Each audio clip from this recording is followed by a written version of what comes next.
എറണാകുളത്തെ Panampilly നഗറിലുള്ള RDS avenue 1 എന്ന് പറയുന്ന അപ്പാർട്ട്മെന്റിന്റെ പില്ലറിന് കേടുപറ്റി അപകടത്തിലായിരിക്കുകയാണ്.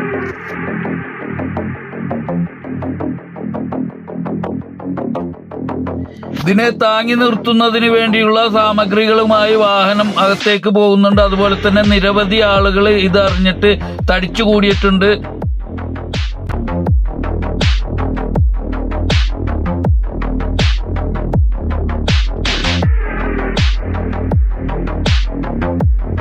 നിരവധി ചാനലുകളുടെ ആളുകളും ഇവിടെ എത്തിയിട്ടുണ്ട്. ക്യാമറയും മറ്റുമായിട്ട് നമുക്ക് ദൃശ്യങ്ങളിൽ കാണാം.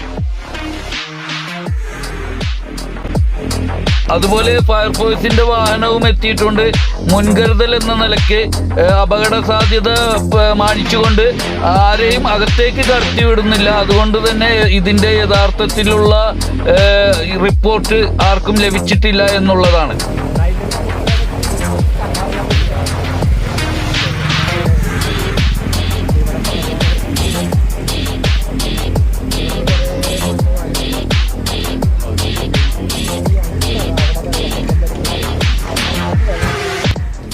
RDS അവന്യൂ 1 എന്ന് പറയുന്ന ഈ കെട്ടിടത്തിന് എന്തെങ്കിലും സംഭവിക്കുകയാണെങ്കിൽ പനമ്പിള്ളി നഗറിൽ വലിയൊരു അപകടമായിരിക്കും സംഭവിക്കുക. വളരെയധികം നാശനഷ്ടങ്ങളായിരിക്കും സംഭവിക്കുക എന്നുള്ളത് ഒരു സത്യാവസ്ഥയാണ്.